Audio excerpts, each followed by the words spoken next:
நாடெங்கும் இப்பொழுது பயிற்சி மருத்துவர்கள், முதலை மருத்துவர்கள் மத்தியில், அதுவும் அரசு மருத்துவமனைகளை பயிலக்கூடியவர்களிடத்தில் ஒரு அச்சம் தோன்றியிருக்கிறது. அதை போக்க வேண்டிய பொறுப்பும் மத்திய அரசுகளுக்கும் மாநில அரசுகளுக்கும் இருக்கிறது என்பதை இந்த நேரத்தில் சொல்லிக்கொள்ள விரும்புகிறேன்.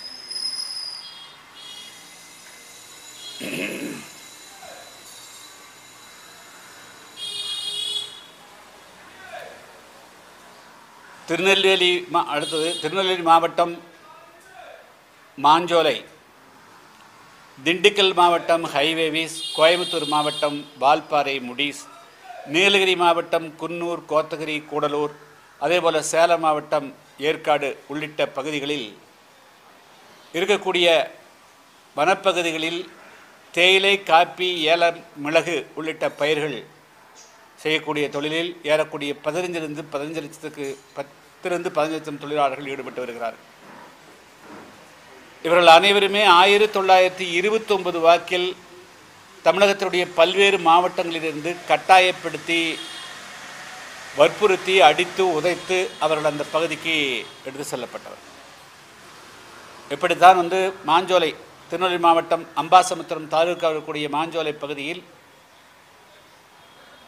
1929 அங்கே தேயிலை, காப்பி பயிரிடுவதற்காக அருகாமல் இருக்கக்கூடிய திருநெல்வேலி மாவட்டம், தென்காசி, விருதுநகர், அதேபோல் ராமநாதபுரம், தூத்துக்குடி உள்ளிட்ட மாவட்டங்களிலிருந்து 10,000க்கு மேற்பட்டவர்கள் அங்கே அழைத்து செல்லப்பட்டார்கள்.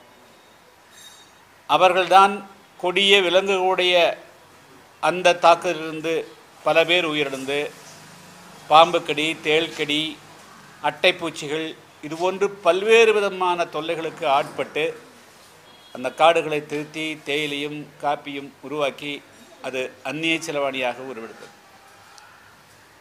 அந்த மாஞ்சோலை தேயிலை தோட்டங்கள் 1929ஆம் ஆண்டு BBTC என்று அழைக்கப்படுகிற பாம்பே பர்மா ட்ரேடிங் கார்ப்பரேஷன், அது 1500லிருந்து 1600க்குள்ளாக இந்தியாவுக்குள் முதல் முறையாக நுழைந்த கிழக்கிந்திய கம்பெனிகளிலே ஒரு மிக முக்கியமான கம்பெனி இந்த கம்பெனி. இந்தியாவை அடிமைப்படுத்திய கம்பெனியில் பல கம்பெனிகள் வந்தன. அந்த கிழக்கிந்திய கம்பெனி என்ற ஈஸ்ட் இந்தியன் கார்ப்பரேஷனுங்கிறதுல இந்த பாம்பே பர்மா ட்ரேடிங் கார்ப்பரேஷன் ஒரு மிக முக்கியமான கம்பெனி. அது வாலஸ் என்பவரால் 1700 அந்த கம்பெனி முதல் முறையாக துவக்கப்பட்டது. இந்த கம்பெனி அதுக்கு பிறகு 1929 இந்த மாஞ்சோலையை 99 குத்தகைக்கு அன்று இருந்த ஜமீன் இடத்திலே அவர்கள் பெற்றார்கள். அதனுடைய குத்தகை 2028 முடிவடைய இருக்கிறது. அங்கு ஏறக்குறைய 6 தலைமுறைகளாக ஆயிரக்கணக்கான தொழிலாளர்கள் அங்கே தங்களுடைய அது சொந்த பூமியாக கருதி அங்கே அவர்களுக்கு அவருடைய வாழ்விடம், அவருடைய வழிபாட்டு தலங்கள் அங்கே இருக்குது. அதே போல் அவர்களுடைய புதைவிடம் அங்கே இருக்கிறது, பள்ளிக்கூடம் அங்கே இருக்கிறது, எல்லாமே அங்கே இருக்கிறது. அதே போல் அவர்களுடைய பல பேருடைய எண்ணற்றவருடைய பிறப்பிடமே அதான் பிறப்பு சான்றிதழே அங்கே தான் இருக்கிறது. கம்பெனியுடைய குத்தகை முடிந்தவுடன் கம்பெனி போலாமை தவிர அவங்க இருக்கக்கூடிய தொழிலாளர்கள் அவர்கள் 2006ஆம் ஆண்டு வன உரிமை சட்டத்தின்படி அவர்கள் அங்கேயே வாழ்வுரிமை தங்களுடைய காப்பாற்றிக் கொள்வதற்காக உரிமை பெற்றவர்கள்.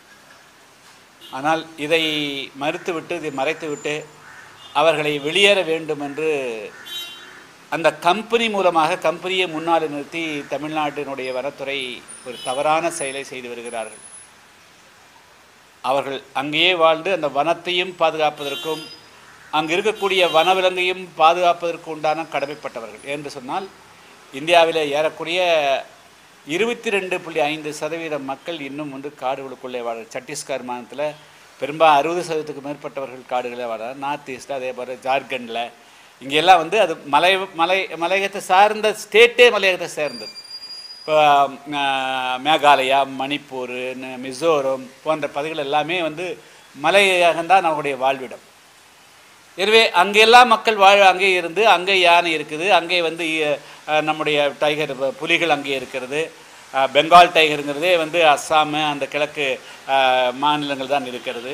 எனவே அதே போல் இங்கே இருக்கக்கூடிய பகுதிகள், இப்போ ஆனமலை டைகர் ரிசர்வில் இங்கே எப்படி புலிகள் காப்பகம் இருக்கிறது, அதே போல் தொழிலாளர் இருக்கிறார்களோ அதே போல் அங்கே இருக்கக்கூடிய மாஞ்சோலை தேயிலத்தோட தொழிலாளர்களும் அங்கேயே வாழ்ந்து கொண்டு அதே போல் வனத்தையும் பாதுகாத்து அதே போல் அங்கே வனங்களையும் பாதுகாப்பதற்கு உண்டான வாய்ப்பு பெற்றவர்கள், அதை அந்த உரிமை பெற்றவர்கள். அவர்கள் அப்படித்தான் இந்த 99 ஆண்டு காலமாக அந்த வளத்தை பாதுகாத்து வருகிறார்கள். ஆனால் அவர்களை கட்டாயப்படுத்தி வெளியேற்றுவதற்கு உண்டான எல்லா முயற்சியிலும் இந்த அரசு ஈடுபடுகிறது. எனவே அதை தடுத்து நிறுத்துவதற்காகத்தான் நான் சென்னை உயர்நீதிமன்றம் மதுரை கிளையிலே வழக்கு தொடர்ந்து கடந்த 6 முறை நடைபெற்ற விசாரணையிலே நானே சென்று வாதாடி இருக்கிறேன். வரக்கூடிய 29ஆம் தேதி மீண்டும் அந்த வழக்கு விசாரணைக்கு வருகிறது. என்னுடைய வேண்டுகோள் மிக முக்கிய. இன்று பத்திரிகையாளர்கள் கேட்டுக்கொள்வது, இதில் மாநில அரசு எந்த விதமான கௌரவ பிரச்சனையோடு இதை அணுகக்கூடாது. அவர்கள் அந்த மலையிலேயே வாழ்ந்து பழக்கப்பட்டு போய்விட்டார்கள். அவர்களால் கீழே வாழ முடியாது.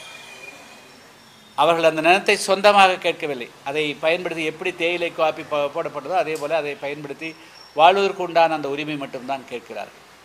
இங்கே வால்பாறையில் வாழ்கிறாங்க, கூடலூரில் ஆயிரக்கணக்கான மக்கள் இருக்கிறாங்க, குன்னூரில் இருக்கிறாங்க, கோத்தகிரியில் உண்டு, ஏற்காடில் உண்டு. இந்தியாவினுடைய அனைத்து மாநிலங்களிலும் மக்கள் வனத்தை சார்ந்து வாழ்கிறார்கள். அதே போல் கேரளாவில் 3-6 லட்சக்கணக்கான தொழிலாளர்கள் இருக்கிறார்கள். எனவே இந்த பகுதியிலிருந்து மட்டுமே வெளியேற்றுங்கிற போது அது உள்நோக்கத்தோடு இருக்கிறதாக தெரியுது. சில வனத்துறை அதிகாரிகள் உள்நோக்கத்தோடு செய்கிறார்கள். எனவே தமிழ்நாடு முதலமைச்சர் அவர்கள் இதை எந்த விதமான அந்த அதிகாரிகளுடைய தவறான வழிகாட்டுதலுக்கு இலக்காய் விடாமல் மனிதநேயத்தோடு அந்த மக்களை அங்கே வாழ்வதற்கு அனுமதிக்க வேண்டும் என்று நான் கேட்டுக்கொள்கிறேன். அடுத்தது இன்னொரு முக்கியமான பிரச்சனை, அதாவது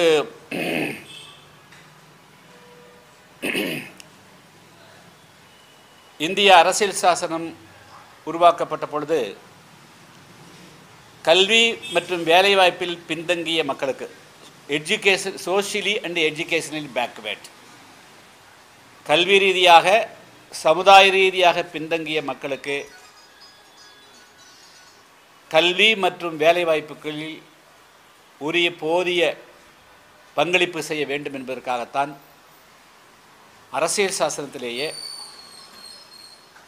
ஷெட்யூல்டு காஸ்ட் என்று அழைக்கப்படக்கூடிய இந்தியா முழுமைக்கும் தீண்டாமை கொடுமைக்கு ஆளானவர்கள், நிலமற்ற இருந்தவர்கள், பல்வேறு விதமான சமுதாய கொடுமைக்கு ஆளானவர்களை எல்லாம் அடையாளம் கண்டு அவர்களை எல்லாம் திரட்டி ஒரு பட்டியல் தயாரிக்கப்பட்டு அதுக்கு ஷெட்யூல்டு காஸ்ட் என்று அந்த பட்டியல் அது வேற ஒன்று. ஷெட்யூல் காஸ்ட்னா அது காஸ்ட் இல்லை, அது ஒரு குரூப். அது அதாவது பட்டியலிடப்பட்டவர்கள் என்று சொன்னால் இவர்களுக்கு விசேஷமான சலுகை உண்டு என்று ஒன்று கல்வியில் வேலை வாய்ப்புகளை கல்வி நிலையங்களில் இடஒதுக்கீடு, அதே போல் வேலைவாய்ப்புகள் இடஒதுக்கீடு, அதே போல் சட்டமன்றங்கள் நாடாளுமன்றங்களிலும் அதே உள்ளாட்சி பிரதிநிதிகளாகவும் ஆவதற்கு வாய்ப்பு அளிக்கக்கூடிய வகையில் சட்டம் கொண்டு வரப்பட்டது.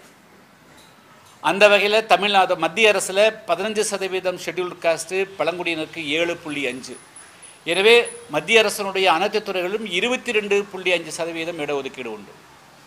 மாநில அரசை பொறுத்தளவு தமிழ்நாட்டில் பழங்குடியினுடைய எண்ணிக்கை 1%. பட்டியலின மக்களுடைய எண்ணிக்கை இன்று இருக்கக்கூடியதில் 22 இருந்தாலும் கூட, ஆனால் 2001 கணக்குப்படி 18%. எனவே 18+1 19% இடஒதுக்கீடு. இதுதான் இந்திய அரசியல் சாசனப்படி கிடைக்கும். இந்த 1950க்கு பிறகு இந்திய அரசியல் சாசனம் 1950 ஜனவரி 26க்கு பிறகு தமிழ்நாட்டினுடைய அனைத்து கல்வி நிலையங்களிலும், மருத்துவக் கல்லூரியாக இருந்தாலும், பொறியியல் கல்லூரியோ வேளாண்மை கல்லூரியோ அல்லது வேறு எதுவாக இருந்தாலும் 18% + 1 19% இடஒதுக்கீடு அமல்படுத்தப்பட்டுள்ளது.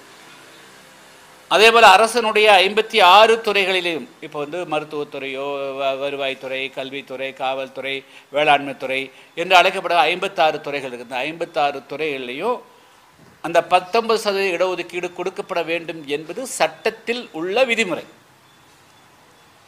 நீங்கள் எந்த அரசியல் துறையை எடுத்துக்கொண்டாலும் அதில் ABCD என்று, ஏங்கிறது மிக உயர்ந்த பதவி, IAS லெவலில் இருக்கக்கூடிய குரூப் 1 சர்வீஸ் இருக்கக்கூடிய பதவி.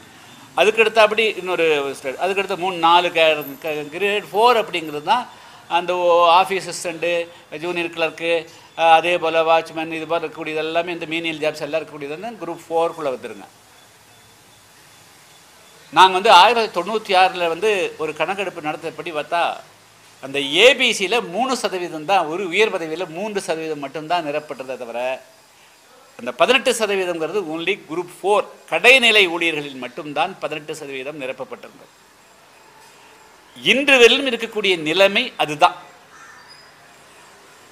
18+1 19% இடஒதுக்கீடு கொடுக்க வேண்டும் என்று இந்திய அரசியல் சாசனத்தில் சொல்லப்பட்டிருந்ததை கூட தமிழ்நாட்டினுடைய அரசனுடைய துறைகள், அரசு சார்பு நிறுவனங்கள், பொதுத்துறை நிறுவனங்களில் இந்த நிமிட வரையிலும் கொடுக்கப்படலை. அதுக்காகத்தான் நான் வெள்ளை அறிக்கை கேட்டு சட்டமன்றத்தில் போராடினோம்.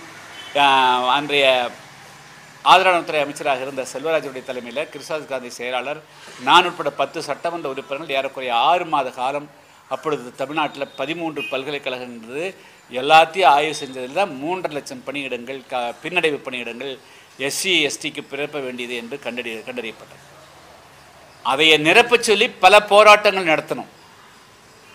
அதை நிரப்புவதற்கு பதிலாக 2008ஆம் ஆண்டு திடீரென்று ஒரு அனைத்து கட்சி கூட்டம் கூட்டப்பட்டு அருந்ததிர் உள்ளிடக்கூடு என்று ஒன்று கொண்டு வரப்பட்டது. அது எந்த தரப்பிலிருந்தும் யாரும் கோரிக்கை முன்வைக்கவில்லை. அது தானாக அவர்களாக உற்பத்தி செய்து கொண்டு வச்சது. அந்த கூட்டத்தில் நான் கலந்து கொண்டேன். அப்போ நான் வைத்த கோரிக்கை என்னன்னா, சரி நீங்கள் அதுக்குள்ளே கொடுக்குறதாக முடிவிட்டு அதை பற்றி இல்லை. ஆனால் கடந்த 60-70 ஆண்டு காலமாக 18% இடஒதுக்கீடு கொடுக்குன்றிருக்குது. அது கொடுக்காமல் இருக்குதில்ல, அதில் இந்த மக்கள் பாதிக்கப்பட்டிருக்கிறாங்க, இந்த மக்கள் தங்களுக்கு உரிமையை பெறலை. நீங்கள் அதையே முதல்ல பின்னடைவு பணியிடங்களையே நிரப்புங்க. அதுக்கு பிறகு ஒவ்வொரு சமுதாயமும் எந்தெந்த அதுக்குள்ளே இருக்கிற 3 சமுதாயங்கள் தேவேந்திர வேளாளர் ஒன்று, ஆதிராவிடன் அழைக்கப்படக்கூடிய வடக்கு மாவட்டங்களில் பரையர் சமுதாயத்தை அடுத்தது மேற்கு மாவட்டம் இருக்கக்கூடியவங்க. இதில் ஏதாவது கேப் இடைவெளி இருந்தால் அதுக்கு பிறகு அதை பற்றி சிந்திக்கலாம். ஆனால் அதை பற்றியே ஒன்றும் கவலை இல்லாமல் அவர்கள் அந்த ஒருதலைபட்சமாக முடிவெடுத்து அந்த 3% கொடுத்தது மட்டும் இல்லாமல் அதை பட்டியலின் பிரிவுக்கக்கூடிய 18%-லையும் முன்னுரிமை என்ற அடிப்படையில் கொடுத்தனுடைய விளைவாக எங்கெல்லாம் மிக முக்கியமான உயர் பதவிகள் ஒரு போஸ்ட் மட்டும் காலியாகுமோ அந்த எல்லா விதமான பணியிடங்கள்லேயோ அருந்ததிரை மட்டும் வைத்து நிரப்பிவிட்டார்கள். இது தேவேந்திர வேளாளருக்கும் ஆதிராவிடன் அழைக்கப்படக்கூடிய மிகப்பெரிய அந்த 2 சமுதாயத்துக்கு 2 கோடி மக்கள் இன்றைக்கி இருக்கிறாங்க. அவர்களுக்கு இழைக்கப்பட்ட மிகப்பெரிய வரலாற்று பிழையாகும் தவறாகும். அதை இன்றைக்கி வரலும் சரி செய்யறதுக்கு இந்த அரசு யாரும் முயற்சியில் எந்த அரசியல் கட்சிகளும் குரல் கொடுக்க மறுக்கிறார்கள். இப்போ இந்த நிலையில் தான் உச்சநீதிமன்றம் நானே வழக்கு போட்டிருந்தேன். அதுபோக பஞ்சாபில் ஒரு பிரிவு வழக்கு போட்டிருந்தாங்க, ஆந்திராவில் போட்டிருந்தாங்க. அதில் உச்சநீதிமன்றம் இந்த அதுக்குள்ளே இருக்கக்கூடிய குரூப்பு ஒரு ஹோமோஜெனியஸ் இல்லை, அதுக்குள்ளே இருக்கக்கூடியவங்களை பிரித்து கொடுக்கலாம் அப்படின்னு சொல்லிட்டாங்க. ஆனால் எந்த இடத்துலையும் உச்சநீதிமன்ற தீர்ப்பில் ஒரு பிரிவின் அந்த 18%-லையோ அது 22%-க்குள்ளே இருக்கக்கூடியதில் ஒரு குரூப்புக்கு இருக்கக்கூடிய உரிமையை பறித்து முன்னுரிமையில் கொடுங்கன்னு உச்சநீதிமன்றத்தின் தீர்ப்பளிக்கவில்லை. நீங்கள் பாதிக்கப்பட்டதுன்னா அவர்களுக்கு கொடுக்கறத பற்றி ஆட்சேபனை இல்லை, அது கொடுங்க, நீங்கள் கொடுங்கன்னு சொல்லிட்டாங்க. அதுவும் கூட மத்திய அரசில் இருக்கக்கூடிய சட்டத்துக்கு எதிரானது. சுப்ரீம் கோர்ட் தீர்ப்புங்க தான் ஏற்றுக்க வேண்டிய தவிர சட்டத்தில் அதுக்கு இடமில்லை. நீ மத்திய அரசினுடைய கான்ஸ்டியூஷன் படி அதுக்கு இடமில்லை. அந்த 76 கம்யூனிட்டினா அது எல்லாம் ஒரே ஹோமோஜெனிஸ் தான். ஸோ இந்த மாதிரி நிலைமையில் இப்பொழுது ஆளுக்கு தமிழ்நாட்டில் ஒவ்வொருத்தரும் இந்த நீதிமன்ற தீர்ப்புக்கு வந்த பிறகு எந்த சமுதாயங்கள் சமுதாய கொடுமைகளை, தீண்டாமை கொடுமையை எதிர்த்து போராட வேண்டுமோ, நில உரிமைக்காக போராட வேண்டுமோ, ஒட்டுமொத்தமான 18% இடஒதுக்கீட்டை பெறுவதற்காக போராட வேண்டுமோ, இப்பொழுது அந்த பட்டியலிருந்துக்குள்ளேயே ஒருத்தருக்கு ஒருத்தர் அறிக்கைகள் கொடுப்பது, காழ்ப்புணர்வுகளை காட்டிக்கொள்வது, மோதல் போக்குகள் உருவாகுது, ஒரு வேண்டப்படாத ஒரு நிகழ்வு நடந்து கொண்டிருக்கிறது. இது சமுதாயத்துக்கு நல்லதல்ல. ஏன்னா இடஒதுக்கீட்டின் மூலமாக பெரிய அளவுக்கெல்லாம் இந்த சமுதாயம் மாற்றம் நடந்ததில்லை. இன்றைக்கி 99% மக்கள், அது தேவேந்திரோட வேளாளர் இருந்தாலும் ஆதிரா இருந்தாலும் அருந்தெல்லாம் அவர்கள் மிகவும் ஏழ்மை நிலையில்தான் 100 நாள் வேலையை வச்சு தான் கிராமத்தில் பிழப்பு ஓடிட்டுருக்குது. அவருடைய வருமானம் அதிகபட்சம் மாதத்துக்கு 10,000 ரூபாய்க்கு மேலே கூட கிடையாது. இதுதான் நிலைமை. அதனால் இந்த அரசு வேலை வாய்ப்பே தான் எல்லாருமே முன்னேறணும் அப்படிங்கிற பொசிஷன் இங்கே கிடையாது. இருந்தாலும் கூட ஒவ்வொரு சமுதாயத்துக்கும் அந்த சமுதாயத்துக்கான பங்கு பெற வேண்டுங்கிறதில் எல்லாருமே முனைப்பு காட்டுவார்கள். அந்த அடிப்படையில் இப்பொழுது இது எந்த சமுதாயங்கள் ஒற்றுமையாக நின்று ஒட்டுமொத்தமாக தங்களுக்கான உரிமையை போராட வேண்டுமோ, சமத்துவத்தை நிலைநாட்டுவதற்காக போராட வேண்டுமோ, அரசியல் அதிகாரத்தை பெறுவதற்காக போராட வேண்டுமோ, அதையெல்லாம் பெருசெல்லாம் விட்டுட்டு மிக சிறிய விஷயத்துக்காக இன்று களத்திலே போராட வேண்டிய நிலைக்கு அந்த 2008ஆம் ஆண்டு அனைத்து கட்சி கூட்டம் என்ற பெயரில் நடைபெற்ற ஒருதலைபட்சமான கூட்டத்தினுடைய விளைவாக மிகப்பெரிய பாதிப்பு ஏற்பட்டிருக்கு. எனவே அதை சரி செய்வதற்கு தமிழ்நாடு முதலமைச்சர்கள் அவர்கள் வந்து முன்முயற்சி எடுக்கணும். இப்போ என்னுடைய வேண்டுகோள், இந்த இந்த உச்சநீதிமன்ற தீர்ப்பில் இன்னொன்று சொல்லியிருக்கிறாங்க, கிரீமி லேயர், அதாவது வந்து ஒரு முறை அந்த இடஒதுக்கீட்டில் ஒருவர் பயன்பெற்று விட்டுவிட்டால் அவருக்கு அடுத்து கிடையாது என்பதெல்லாம் தீர்ப்பு வந்திருக்குது. ஸோ இது மாதிரி பல்வேறு பிரச்சனைகள் இருக்குது. அதனால் இது குறித்து வந்து முதல்ல இந்த 3 சமுதாய மக்களுடைய பிரதிநிதிகள் முக்கியமான தேவேந்திர வேளாளர்கள், ஆதிராடர், அருந்ததியர், இந்த 3 சமுதாயத்தோட முக்கியமான பிரதிநிதிகளை அழைத்து தனியாக வந்து முதலமைச்சருடைய தலைமையில் ஒரு கூட்டத்தை கூட்ட வேண்டும். அவருடைய ஆலோசனையை பெற்று அதுக்கு பிறகு அடுத்த கட்டத்துக்கு நகரணும். ஏன்னா இது வந்து இப்பொழுது வெறும் சமூக வலைத்தளத்தில் இருக்கக்கூடிய மோதல்கள் தேவையில்லாமல் கள அளவில் இந்த சமுதாயங்களை துண்டாடுவதற்கு இது காரணமாகி விடக்கூடாதுங்கிற எண்ணத்தில் தான் நான் சொல்கிறேன். என்னை பொறுத்த மட்டும் வந்து நான் இந்த மாதிரி சிக்கல்கள்லாம் இருக்குது. இந்த இடஒதுக்கீடு கொடுக்கறதும் இல்லை, இதனால் எந்த பலனும் இல்லை. ஆனால் வந்து ஷெட்யூல்டு கேஸ்ட்டுங்க இழிவு தாங்கிட்டு இருக்குது. அதனால தான் தேவேந்திர வேளாளர்களை நீங்கள் பட்டியலேருந்து வெளியேற்றுங்கன்னு நான் வந்து 10 வருஷம் போராடினேன். அதையும் வெளியேற்ற மாட்டேங்கிறாங்க. அந்த சரி பட்டியலுக்குள்ளே இருக்கிறோம்னா எங்கேயாவது இங்கே அந்த இடையது கூட அதையே கூடுறானோ அதையும் கொடுக்க மாட்டேங்கிறாங்க. அப்போ எதுக்காக இதில் இருக்கணும்? இதுதான் வந்து நாங்கள் வந்து 10-20 வருஷம் போராடின காரணமே. நீ ஒன்று எஸ்சியில் வச்சுருந்தா அது கூடயாவது ஏதாவது ஒன்று கொடுக்கணும். இங்கே இருக்கிறதுக்கு ஒன்று கொடுக்குற, இங்கே இருக்கிறதையும் பிடுங்கி நீ வந்து அருந்திருங்கிற முன்னில் ஒரு எல்லா நடந்தது என்ன, 2010 தமிழ்நாட்டுக்குள்ள அனைத்து தனியார் பள்ளிகளிலும் அரசு உதவி பெறக்கூடிய பள்ளிகளில் உருவான அனைத்து போஸ்ட்டையும் ஒரே கம்யூனிட்டி கொடுத்துட்டாங்க, கல்லூரிகள் கொடுத்துட்டாங்க, பல்கலைக்கழகங்கள் கொடுத்தாங்க. ஸோ இந்த மாதிரி வந்து ஒரு தவறு, அதாவது ஒரு கம்யூனிட்டி தூக்கி விடுறங்கிற போது இன்னொரு கம்யூனிட்டி கால் போட்டு மிதிக்கக்கூடாது, பிழியக்கூடாது. அந்த வகையில் தான் தமிழ்நாட்டில் பெரும்பான்மையாக வடக்கு மாவட்டத்தில் இருக்கக்கூடிய ஆதிராவிடர்கள், பரையர் சமுதாய சார்ந்தவர்கள், தென் தமிழகத்தில் இருக்க 20 மாவட்டம் இருக்கக்கூடிய தேவேந்திரர்களுடைய உரிமை பறிக்கப்பட்டு அவர்கள் நசுக்கப்படுகிறார்கள். எனவே இதுக்கு ஒரு தீர்வு காண வேண்டிய நிலையில் தமிழ்நாடு முதலமைச்சர் இருக்கிறார்கள். எனவே அவர் வந்து வேறு அனைத்து கட்சி கூட்டம் அல்ல, இந்த பட்டியல் சமுதாயத்தில் இருக்கக்கூடிய மிக முக்கியமான 3 சமுதாயத்துடைய பிரதிகள், வேறு இன்னும் கூட அதுக்குள்ள சில சமுதாயத்தை சேர்ந்து இருக்கிறாங்க, அவர்களையும் அழைத்து தனிப்பட்ட முறையில் அழைத்து பேசி இதுக்கு தீர்வு காண வேண்டும் என்று நான் வேண்டுகோள் வைக்கிறேன்.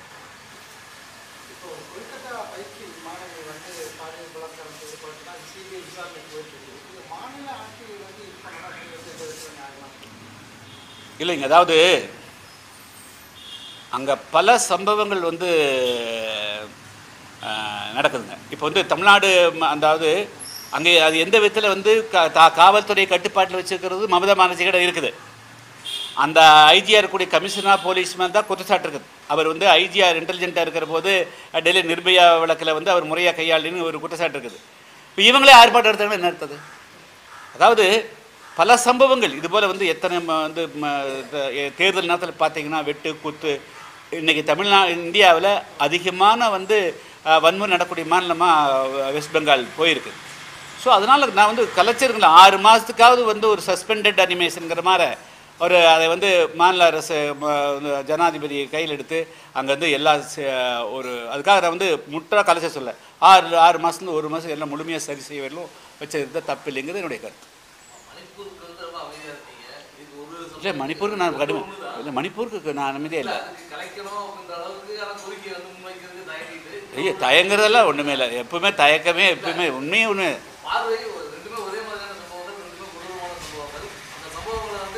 நான் என்னுடைய அறிக்கை நீங்கள் எடுத்துக்கிட்டமா நான் மணிப்பூருக்கு என்ன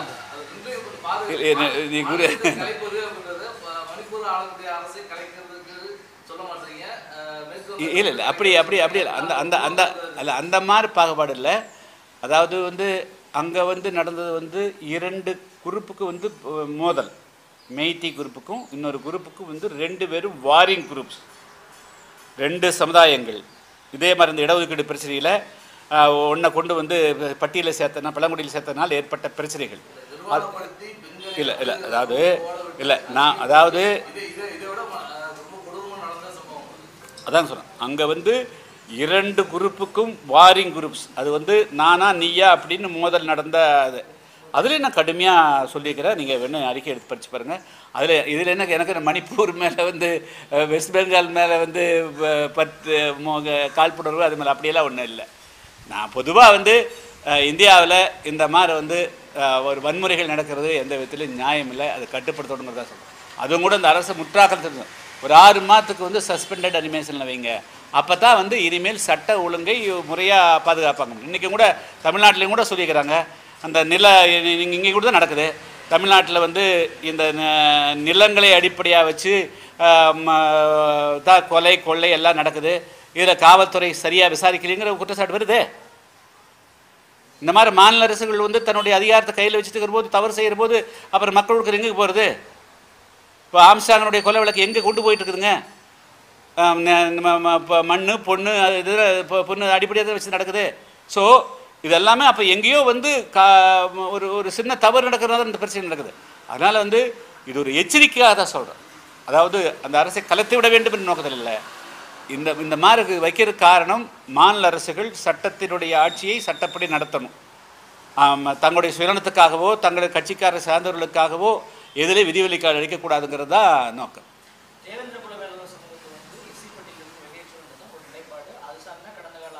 இன்னைக்கு அதுல இருந்து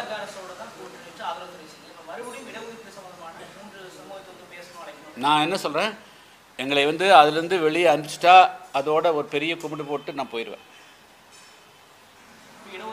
ஏன்னா இதை கேட்கல நான் இருக்கிற போது அதுக்குண்டான ரெண்டு ஒன்றுமே இல்லாமல் இருக்க முடியுமா?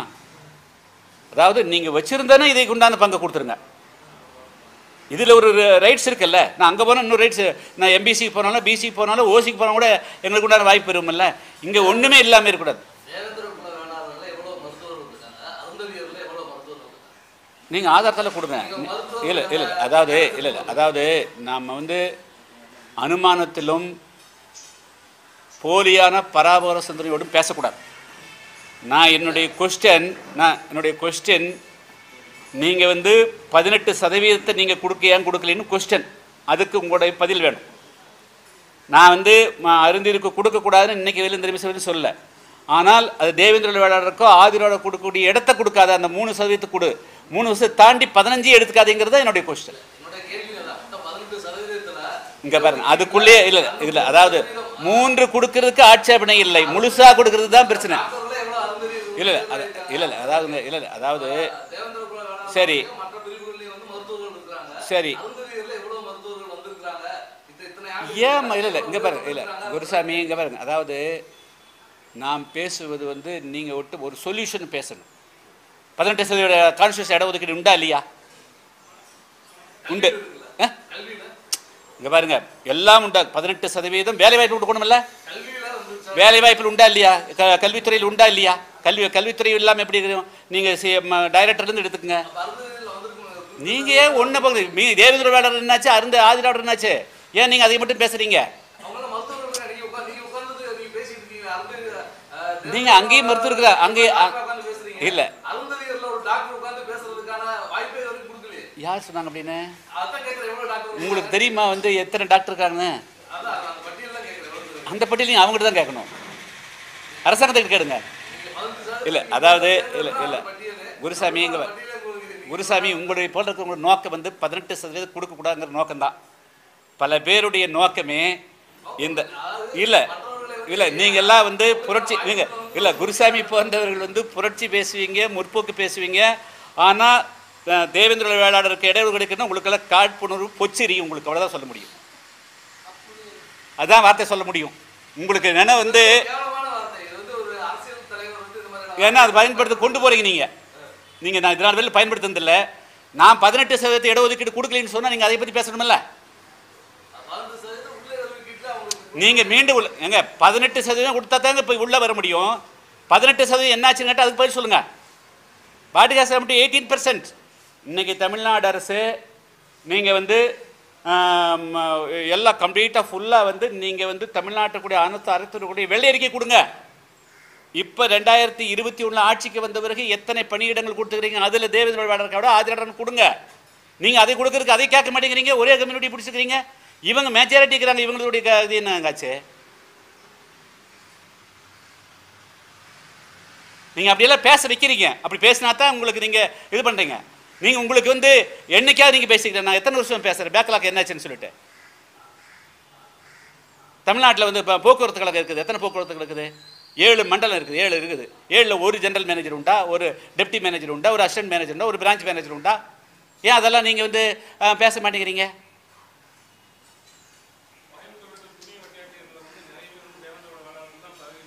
எப்படிங்க?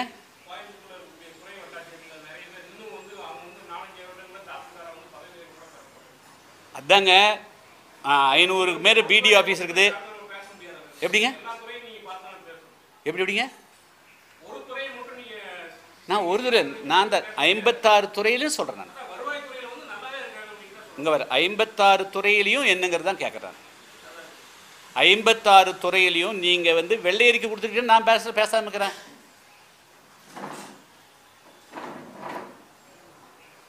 வெள்ளை அறிக்கை வந்து கொடுக்குறது உங்களுக்கு கஷ்டம் என்ன?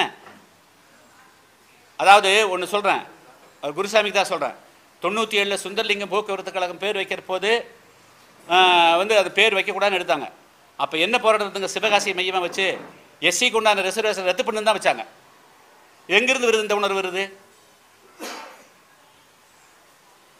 நீங்கள் அருந்தேறி உள்ளே வர்றாங்களா இல்லையா? நீங்கள் 18% இடஒதுக்கீடு முதல்ல பேசுங்கன்னா அதையே நீங்கள் வந்து 2% 3 மட்டும் பேசுங்க. 18% ஃபுல்லாக பண்ணிட்டீங்களா?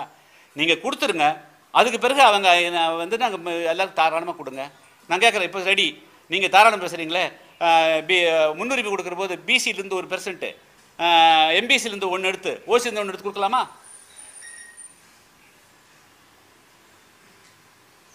நீங்கள் நான் எனக்கு உண்டான ரைட்ஸ் என்னங்க? 18% கொடுக்குறது என்ன ஆச்சுன்னு கேட்டால் நீங்கள் அருந்திரியாக பேசுகிறீங்க. அருந்ததி கொடுக்க வேண்டாம்னு யாராவது சொன்னாங்களா? அதுக்குள்ளே அருந்திரி பெற முடியாமல் இருக்குதா? நாங்கள் அதை பற்றி பேசவே இல்லையே. நாங்கள் அதே வந்து பேசணுமா? நாங்கள் கொடுக்கக்கூடாதுன்னு நான் பேசணும். 18% 1% நீங்கள் அதை கொடுங்க. நீங்கள் அப்போ ஒரு சமுதாயம் வந்து தன்னுடைய வாய்ப்பை பெறாமல் இருந்தால் அதுக்கு பிறகு அதை பேசலாம். நீங்கள் எஸ்சியை ஏன் கொண்டு போய் வந்து நிற்கிறீங்க? எஸ்சிக்கு உண்டான இடத்துலேருந்து எஸ்சி ஏன் கொடுக்குறீங்க? நான் அதே கேள்வி கேட்குறேன். அப்போ நீங்கள் முன்னுரிமை கொடுக்கறது இப்போ வந்து எம்பிசியில் பிசியில் எப்படி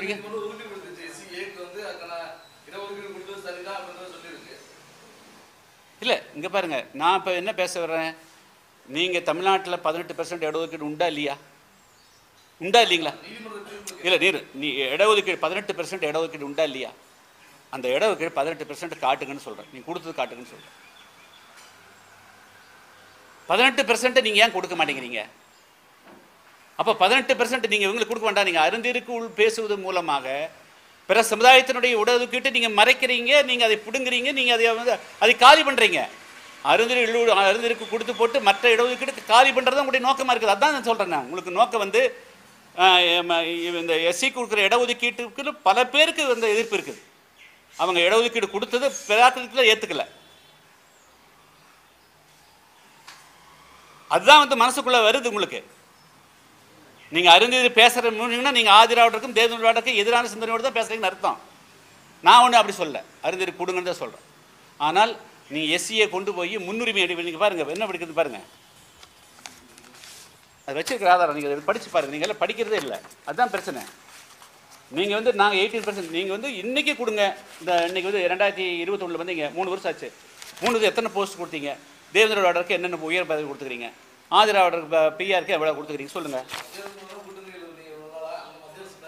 நான் இங்கே பாருங்கள், கூட்டணிக்கு இதுக்கு வித்தியாசம், இதுக்கு சம்மந்தம் இல்லை குருசாமி. இங்கே பாருங்கள், நான் எல்லாம் இங்கே இன்னைக்கு நான் வந்து அதனுடைய இன்னைக்கு வந்து அது செய்யாமல் இருக்கிறாங்க. நான் ஒன்றும் அதில் அந்த கொள்கை இங்கே வந்து தேவேந்திர குல வேளாளர்கள் பட்டியலிருந்து வெளியேற்றிடுங்க. அதுக்கு பிறகு நான் இதை பேச மாட்டேன். இங்கே பாருங்கள், அருந்தருடைய Jio, the seats to be allotted to Arundirs on preferential basis shall be offered in horizontal rotation such as 2, 3, 262. ரெண்டாவது போஸ்ட்னா ஓசிக்கு எடுத்தாப்படி வரக்கூடிய செகண்ட் போஸ்ட் வந்து எஸ்சிக்கு வரணும். அது எஸ்சிக்கு வரக்கூடிய எஸ்சியே கொடுத்துங்கிறாங்க. இது எந்த இடத்துல நியாயம்? இது எங்கே சோஷியல் ஜஸ்டிஸ் இருக்குது? எங்கே நேச்சுரல் ஜஸ்டிஸ் இருக்குது? இயற்கையான நீதி இல்லை இந்த இடஒதுக்கீடு கொடுத்ததில்லை, அவ்வளோதான் சொல்ல முடியும். இயற்கையான நீதியை பயன்படுத்துங்க. நீங்கள்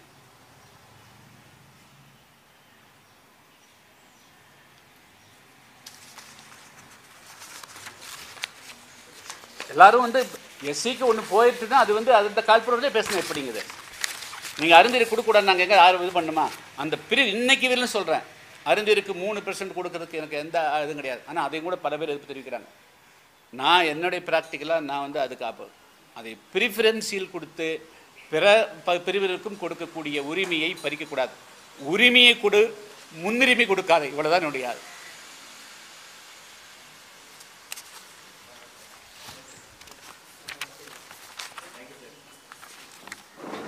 இந்தாங்க இது படிங்க. இப்போ இது படிச்சுட்டு பார்த்து கொடுத்தோன்னே நீங்கள் வந்து நாங்கள் வந்து ஆதாரத்தில் இதாங்க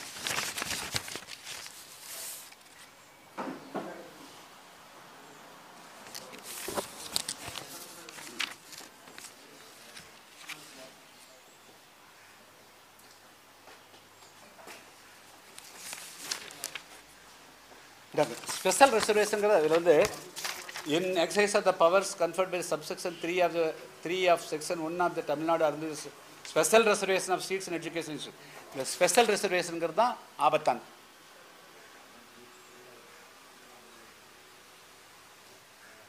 இன்னைக்கு என்னுடைய क्वेश्चन எங்களுக்கு 18% கான்ஸ்டிடியூஷன் கொடுத்தார். அதுக்கு ஒருத்தருமே இன்னைக்கு விரும்பி பதில் சொல்ல. இப்போ கடைசியில் எல்லா பிரச்சனையும் விட்டு போட்டு இது 3க்குள்ளே ஒன்றும் இல்லாத 2-4 போஸ்ட்டுக்கு ஒரு வருஷத்துக்கு 10 போஸ்ட்டு 20 போஸ்ட்டு வருது, அதுக்கு சண்டை போடுற அளவு கொண்டு போய் நிறுத்திட்டீங்க. இதுதான் தமிழ்நாட்டுக்கு அரசியல் கட்சிகளுடைய நோக்கம்.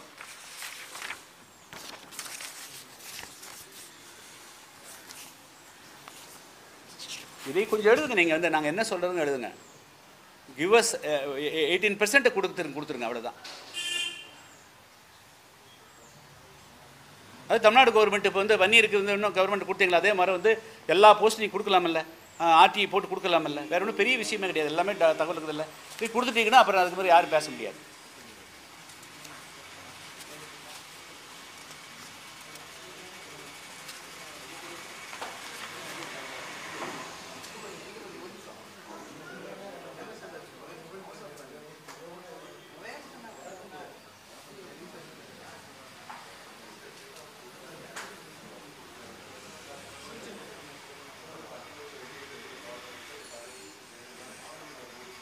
எப்படிங்க எது?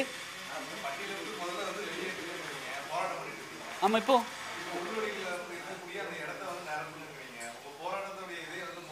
முரணா இல்லை, ஒன்றும் இல்லை. அதான்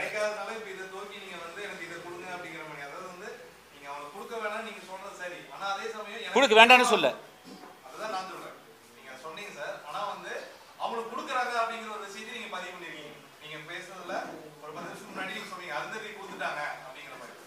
அதை வந்து நீங்க அதுக்கான போராட்டத்தை முன்னெடுக்காம நீங்க வந்து அவங்க கொடுத்துட்டாங்க எனக்கு இதை கொடுங்க, அதே சமயம் நீங்க வெளியேறணும். இதே முரடெல்லாம் ஒன்றும் கிடையாது. இப்போ ஒரு பொண்ணு இருக்குது, அப்பா வீட்டில் இருக்குது. அப்பா வீட்டில் இருக்கிறபோது இந்த பொண்ணுக்கு சாப்பாடு கொடுக்கணும், சேலை எடுத்து கொடுக்கணும், கல்வி செலவு பண்ணணும். அந்த பொண்ணு அப்பா சொத்து இருந்ததுன்னா வெளியே திருமணம் ஆகி போனால் சொத்து கொடுக்கணும். அதே தான் இப்போ இதுக்குள்ளே நீங்கள் வச்சுருக்கிறீங்க. நாங்கள் வெளியே போக வேண்டாம்னு சொல்லி நாங்கள் வந்து 2019 வரலும் அதுக்கு வரலும் இன்றைக்கி வரலும் போகிற வெளியே போகுது தான் சொல்லியிருக்கிறோம். வெளியே போயிட்டான்னு சொன்னேன். வெளியே போயாச்சுன்னா இந்த கொஸ்டினே வராது. உள்ளே இருக்கிற போது இதை பற்றி பேச தான் செய்வோம். சும்மா எப்படி இருக்க முடியும்? இங்கே இருக்கக்கூடிய இளைஞர்கள் வந்து அவனுடைய வேலை வாய்ப்பு எப்படி, அவனுடைய உரிமைக்கு யார் பேசுகிறது எப்படி, ரெண்டு இல்லாமல் எப்படி இருக்க முடியும்? இது கான்ஸ்டியூஷனல் ரைட்டு. தமிழ்நாட்டில் இருக்கக்கூடிய எல்லா சமுதாயத்தை சேர்ந்தவர்களும் ஏதாவது ஒரு வாய்ப்பை பெறுகிறதுக்கு உண்டான சட்டத்தை இடம் இருக்கிற போது தேவேந்திரோட வேளாளர்கள் நாங்கள் எஸ்சியிலிருந்து வெளியேறணும்னு சொல்கிறது அது கொள்கை ரீதியான முடிவு. அதை அனுப்பிச்சிருந்ததுன்னா அந்த கொஸ்டினுக்குள்ளேயே வரமாட்டோம். எதுங்க? இல்லை 3% அது 3 4 அது இல்லை இல்லை. இப்போ நாங்கள் வந்து இப்போ அதுக்குள்ளே வரல. இல்லை அப்படி சொல்லியே நாங்கள் ஒன்றும் இப்போ இந்த 3% நாங்கள் இல்லை. அதாவது இந்த அருந்ததியரோ தேவேந்திர வேலை தனியாக கொடுக்குறாங்களோ அது இது 10 கொடுக்குறாங்களோ அது வேறு பிரச்சனை. இந்த பட்டியல் கொடுக்கக்கூடியவங்களுடைய வாழ்நிலை எல்லாம் ஒரே சமமாக இல்லை அப்படின்னு சுப்ரீம் கோர்ட் கருது. தப்பில்லை, கருத்தோம். ஆனால் நீ இதுக்குள்ளேயே எடுத்து ஒரு ஆள் எடுத்து இன்னொருத்தருடைய உரிமை பறிக்க முடியாது. ஈக்குவலாக தான் இருக்கணும், ஈக்குவாலிட்டி இருக்கணும். இல்லை இதுதான் சொல்கிறேன். ஏங்க இன்னும் புரிஞ்சுக்கலையே நீங்கள். அதாவது 76 சாதியில் நீங்கள் வந்து இவங்களோட நான் போட்டியிட முடியலன்னா நீங்கள் தனி 3% வாங்கிட்டு போயிட்டீங்க. அதோட ஆல் ரைட்டு. நான் இதுக்குள்ளே மீண்டும் வரும்னா எப்படி? அது நான் இதுக்குள்ளே மீண்டும் எடுத்துக்குவேன், இதில் தான் முன்னணி எடுப்பேன்னா எப்படி?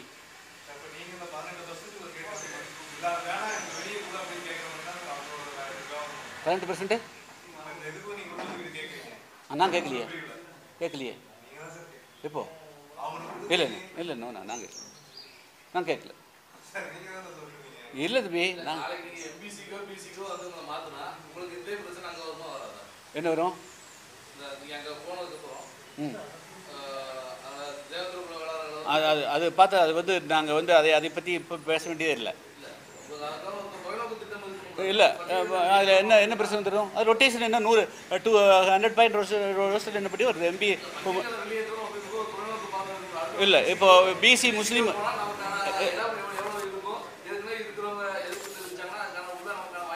பிசி முஸ்லீம் கொடுக்குறாங்க இல்லை யாரையும் நாங்கள் வந்து ப்ரிஃபரன்ஸ் எங்களுக்கு போகணுன்னு நாங்கள் எம்பிசிக்கு போனால் எம்பிசியில் முன்னாடி கூட நாங்கள் கேட்க மாட்டோம். இப்போ முஸ்லீமுக்கு வந்து 3.5% எப்படி கொடுக்குறாங்களோ அதே போல் கொடுத்தா போதும்.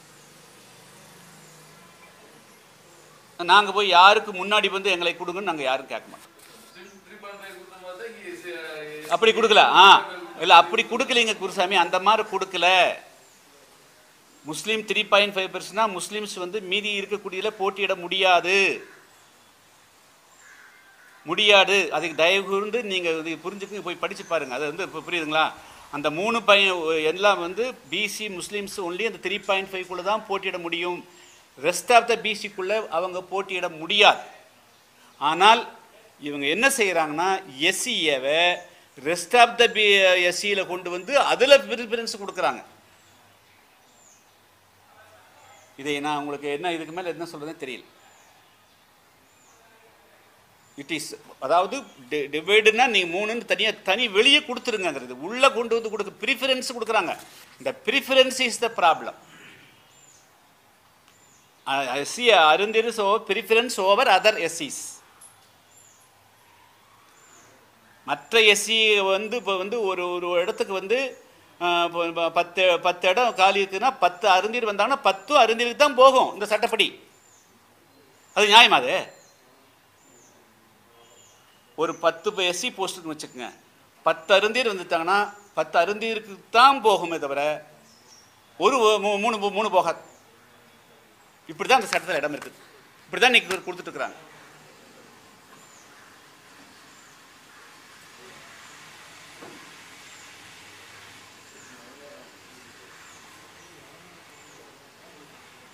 இதே ஏன் அருந்தீர் கொடுக்குறவங்க வந்து இந்த மற்ற கம்யூனிட்டிக்கு இந்த 2 கம்யூனிட்டிக்குமே கிடைக்கவே இல்லையே, அதை பற்றி ஏன் ஒருத்தர் கூட பேச மாட்டேங்கிறீங்க?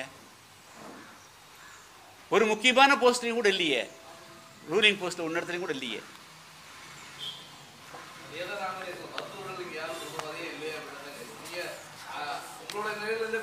சார் அவங்க நல்ல மருத்துவர் எடுக்கிறாங்க, அவங்க அரசியலுக்கு வராமல் இருக்கலாம், அவ்வளோதான்.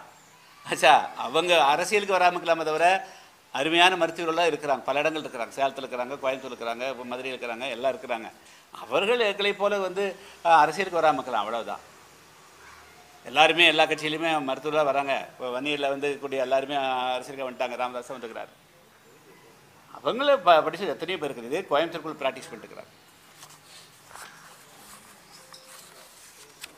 இந்த 2 குண்டான் தயவு இந்த 2 குண்டாந்தை மட்டும் புரிஞ்சுக்குங்க. எஸ்சியில் எஸ்சிஏக்கு கொடுக்கக்கூடிய ப்ரிஃபரன்ஸ் தான் நாங்கள் வந்து எதுக்கிறோம். நான் எதுக்கிறேன். அவர்களுக்கான 3% இடஒதுக்கீட்டை நான் இது வந்து கொள்கை ரீதியாக எதுக்கலை. அது வந்து 3 கொடுக்குறியோ அது எவ்வளவோ அதுக்கு நீ கொடுத்துருப்பாங்க. ஆனால் இன்னும் 2 மீதி இருக்கக்கூடிய மேஜர் கம்யூனிட்டிஸ் வந்து பிஆரும் இந்த தேர்தலாளரும் வந்து மேஜர் கம்யூனிட்டிஸ். அவங்க பையங்க வந்து நிற்கிற போது இவங்க வந்தோடனே இவங்களை கூப்பிட்டு கொடுத்து அனுப்பிச்சிடுறாங்க. அங்கே தகுதி திறமை இல்லை. இப்படித்தான் ஆயிரக்கணக்கான போஸ்ட் வந்து 2008க்கு பிறகு போயிருக்குது. இது இயற்கை நீதிக்கு முரணானது.